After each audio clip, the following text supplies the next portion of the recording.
कक्षा 10वीं पहली इकाई। जयशंकर प्रसाद जी लेखक हैं और कविता का नाम है भारत महिमा। तो पहले मैं जयशंकर प्रसाद जी का परिचय देना चाहूँगी। जयशंकर प्रसाद जी का जन्म 1890 में वाराणसी उत्तर प्रदेश में हुआ था और मृत्यु उनकी हुई थी 1937 वाराणसी उत्तर प्रदेश में। जयशंकर प्रसाद जी छायावादी युग के 4 स्तंभों में से एक है। आप बहुमुखी प्रतिभा के धनी हैं। कवि, नाटककार, कथाकार, उपन्यासकार तथा निबंधकार के रूप में आप प्रसिद्ध हैं। आपकी रचनाओं में सर्वत्र भारत के गौरवशाली अतीत, ऐतिहासिक विरासत के दर्शन होते हैं। प्रमुख कृतियाँ झरना, आंसू, लहर, कामायवी, संकटगुप्त, चंद्रगुप्त, ध्रुव स्वामिनी इत्यादि है। तो प्रस्तुत पंक्ति में कवि ने भारत की महिमा के बारे में बताया है। तो इस कविता को कवि ने 2 भागों में बांटा है। पहला, भारत की प्रकृति की सुंदरता और दूसरा, भारत के वीर सपूतों के बारे में। तो पहली लाइन हम पढ़ेंगे, उसमें क्या है? हिमालय के आंगन में उसे किरणों का दे उपहार, उषा ने हर्ष अभिनंदन किया और पहनाया हीरा का हार। तो प्रस्तुत पंक्ति में कवि ने भारत की प्रकृति की सुंदरता का वर्णन किया है।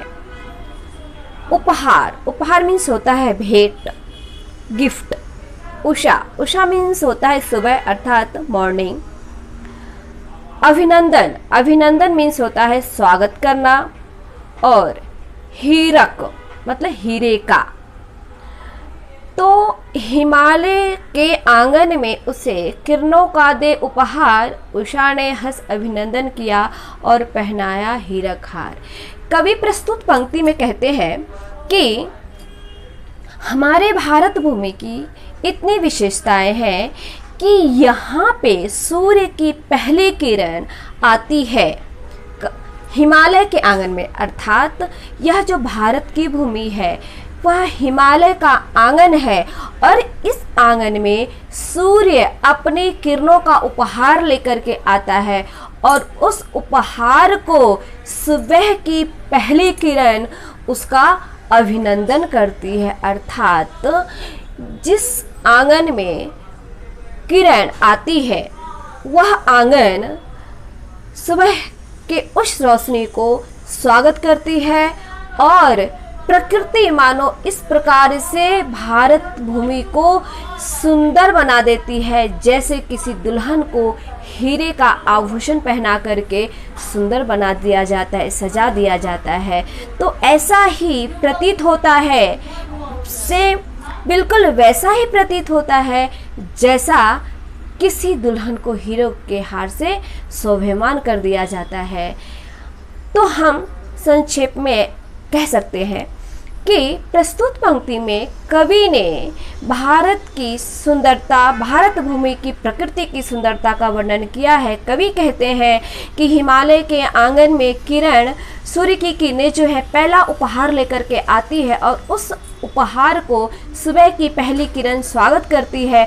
इस प्रकार से स्वागत करती है जैसे मानो कि प्रकृति ने, सूर्य की किरणें ने धरती को हीरे का हार पहना करके शोभायमान कर दिया है। अर्थात हमारी भारत भूमि की इतनी खूबसूरती है कि उसका वर्णन शब्दों में करना मुश्किल होता है। तो बच्चों, जब आपको पेपर में यह पंक्ति आए तो आप लिख सकते हैं प्रस्तुत पंक्ति। तो सबसे बड़ी बात होती है बच्चों कि कविता को प्रस्तुत कैसे करना है, उसके भावार्थ को किस प्रकार से प्रस्तुत करना है, यह बहुत ही ज़्यादा मायने रखता है। तो इस पंक्ति को लिखने के लिए पहले हम लिखेंगे कवि का नाम, फिर कविता का नाम। तो हम ऐसे लिखेंगे, प्रस्तुत पंक्ति जयशंकर प्रसाद द्वारा लिखी गई भारत महिमा से ली गई है। प्रस्तुत पंक्ति में कवि ने भारत की सुंदरता का वर्णन किया है।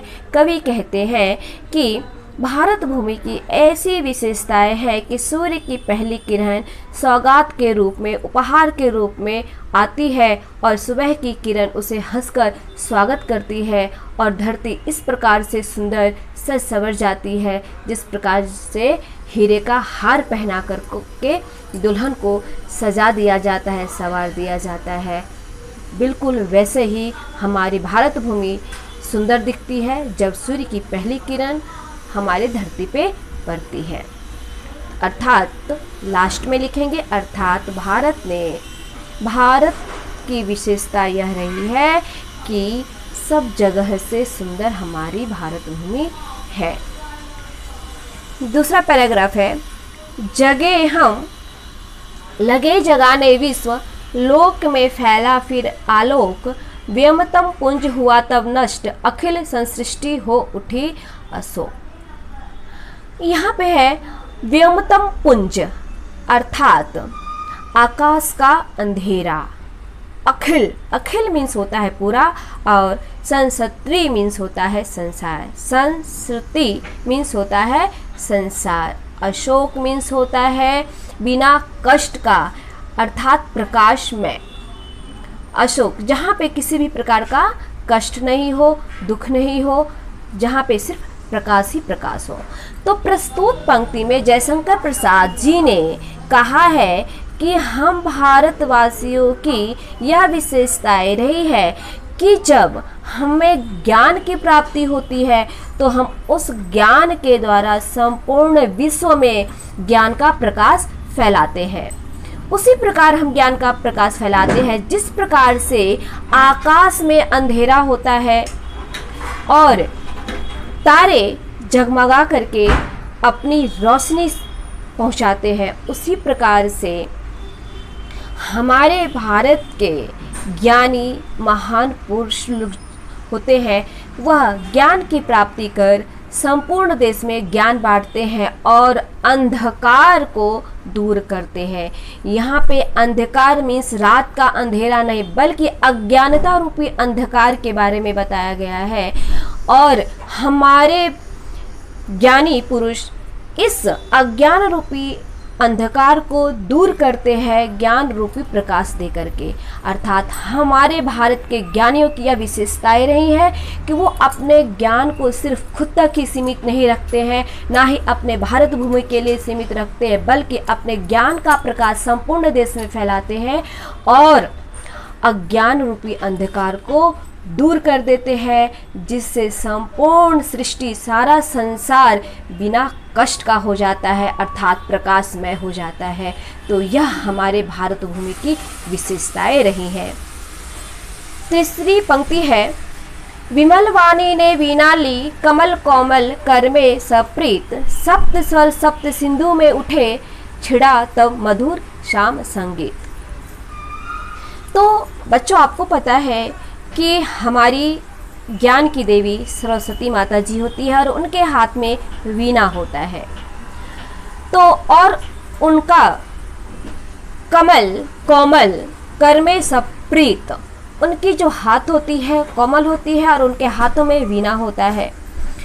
तो सप्त स्वर सिंधु में उठे, छिड़ा तब मधुर श्याम संगीत। तो प्रस्तुत पंक्ति में हम इस प्रकार समझ सकते हैं कि जिस प्रकार से सरस्वती देवी जो ज्ञान की देवी है, उनके हाथों में कोमल हाथों में वीणा होता है और उस वीणे से ज्ञान का स्वर गूंज उठता है और सारा विश्व ज्ञान में आ जाता है। उसी प्रकार जिस प्रकार से सरस्वती के वीणा से स्वर निकलता है, उसी प्रकार का स्वर हमारे भारत भूमि के समुद्र से उठने वाले लहरों से आती है। अर्थात हमारे भारत भूमि के धरती पे इस प्रकार की विशेषता रही है कि वहाँ पे सिंधु से भी वो 7 स्वर उत्पन्न होते हैं जो स्वर माँ सरस्वती के वीणा से उत्पन्न होती है। तो वास्तव में हमारे भारत भूमि की विशेषताएं महिमा अद्भुत है। आगे बढ़ते हैं।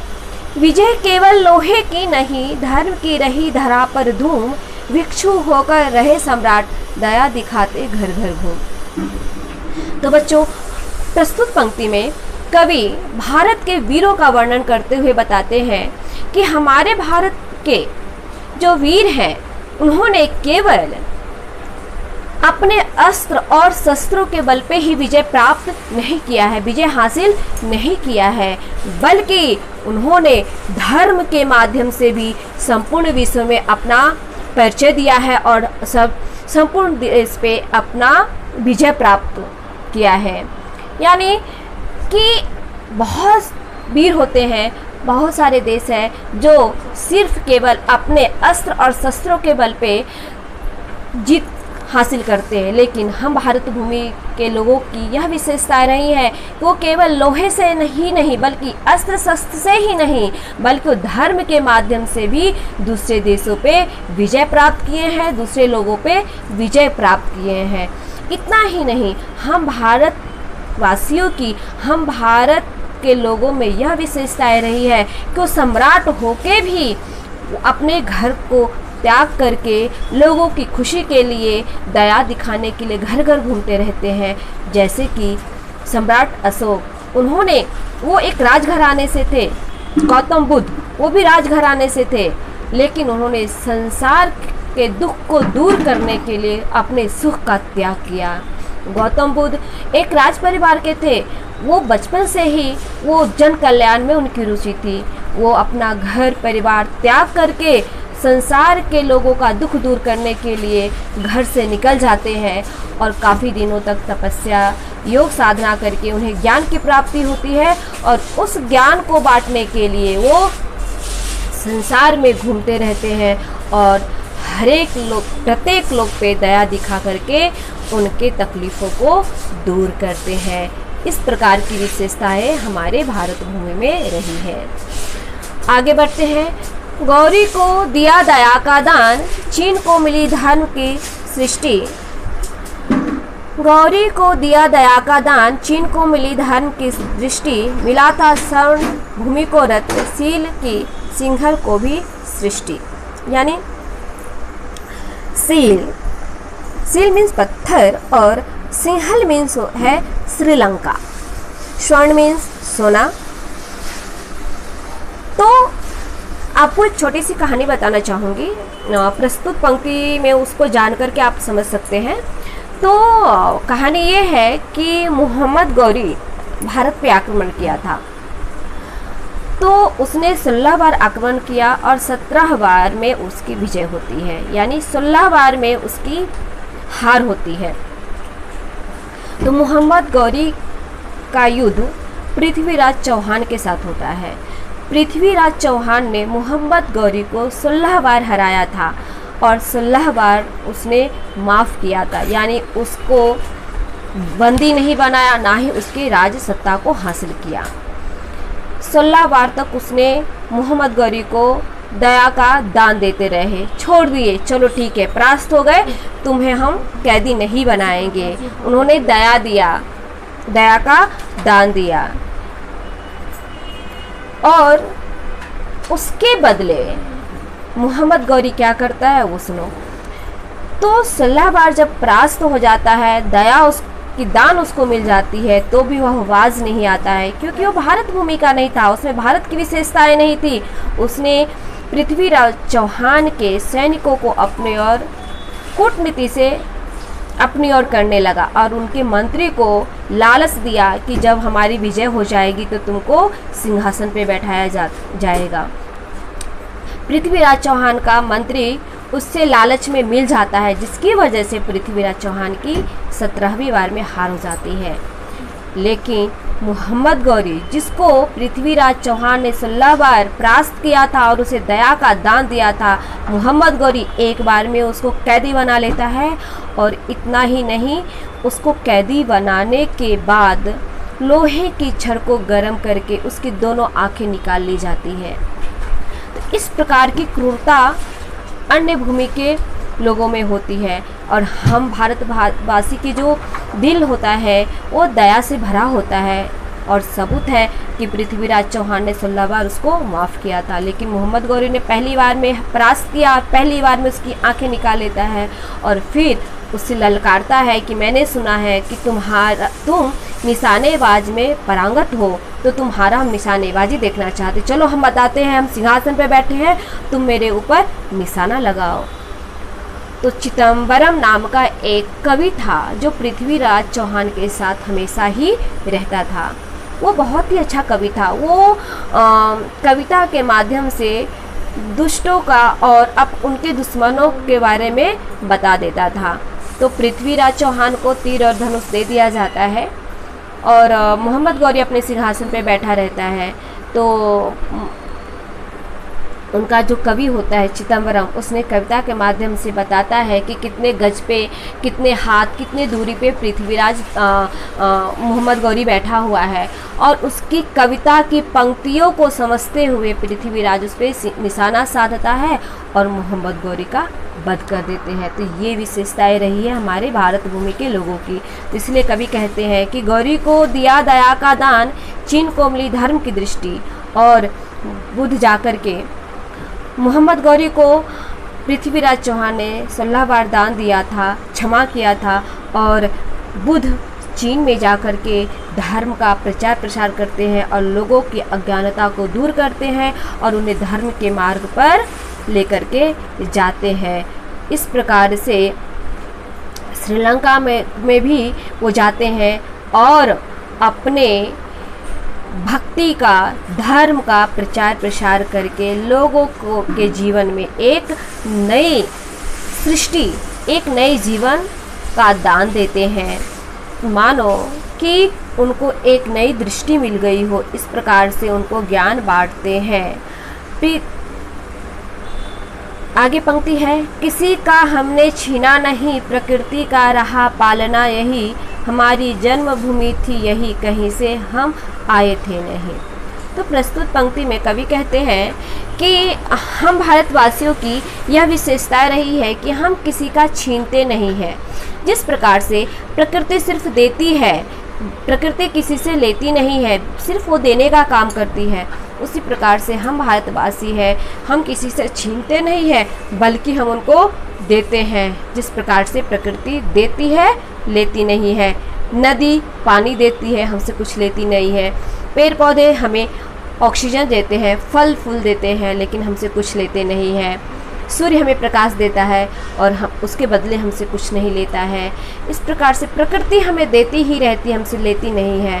तो इस प्रकृति का जो स्वभाव रहा है वही स्वभाव हमारे भारत भूमि के लोगों का रहा है और ऐसे ही भूमि के हम संतान हैं, कहीं और से हम नहीं आए हैं।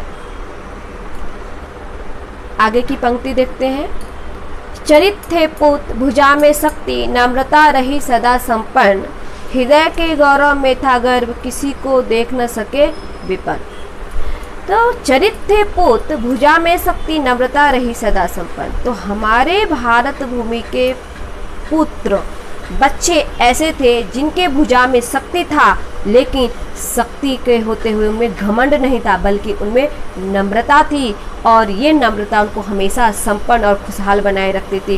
हृदय के गौरव में था गर्व, उन्हें हृदय में गौरव था, घमंड था, तो इस बात का था कि हम किसी को निर्धन नहीं देख सकते, हम किसी को दुखी नहीं देख सकते। इस प्रकार का गर्व हम में था, ना कि भुजा के शक्ति का हमें गर्व रहता है, ऐसा नहीं है, बल्कि हमें घमंड और गर्व, किसी की सहायता हम करते हैं, किसी के लिए हम अब आगे बढ़ जाते हैं, किसी को गरीब नहीं, किसी को हम दुखी नहीं देख पाते हैं। इस प्रकार की हमारी विशेषता रही है। हमारे संचय में था दान, अतिथि थे सदा हमारे देव, वचन में सत्य, हृदय में तेज, प्रतिज्ञा में रहती थी टेव। संचय, संचय मीन्स होता है जमा करना, अतिथि मीन्स होता है मेहमान, देव मीन्स होता है भगवान। प्रतिज्ञा, प्रतिज्ञा मीन्स होता है प्रण करना, और टेव, टेव मीन्स होता है आदत। तो जैसा कि संस्कृत में एक कहावत है, अतिथि देवो भव, अर्थात भारतवासी अतिथियों को भगवान के तुल्य मानते हैं, साक्षात भगवान का रूप समझते हैं, और जिस प्रकार से भगवान का स्वागत किया जाता है ठीक उसी प्रकार से हमारे भारत भूमि में पे जो भी अतिथि आते हैं उनका स्वागत किया जाता है। तो हमारे संचय में है दान, जो हम संचय करते हैं वह जो दान करते हैं वही हमारा संचय यानी जमा किया हुआ धन है। हमारे लिए हीरे मोती जवाहरात संचित किया हुआ धन नहीं, बल्कि जो हम दान देते हैं वही हमारा सबसे मूल धन होता है और वही हमारा संचय होता है। और हमारे भारत भूमि में सदा अतिथियों को, मेहमानों को भगवान समझ करके उनका भगवान के तुल्य स्वागत किया जाता है। और वचन में सत्य, हृदय में तेज, प्रतिज्ञा में रहती थी टेर। तो वचन जो होता था यानी वाणी जो उनकी होती थी वो सत्य होती है। हम भारतवासियों की जो वाणी है वो एकदम सत्य होती है और उनके हृदय में किसी भी प्रकार का अंधकार नहीं होता है। वो सत्य के मार्ग पे चलते हैं, जिसकी वजह से उनके हृदय में एक तेज, एक प्रकाश चमकता रहता है। और हम भारतवासी प्रतिज्ञा लेते हैं और उस प्रतिज्ञा को मरते दम तक निभाते हैं। तो रामायण की एक चौपाई है, रघुकुल रीत सदा चली आई, प्राण जाए पर वचन न जाए। तो हमारे पुराणों में, वेदों में भी इसका परिचय मिलता है कि हमारे भारत भूमि के जो लोग हैं अगर एक बार प्रतिज्ञा कर लिए तो उस प्रतिज्ञा को मरते दम तक निभाते हैं।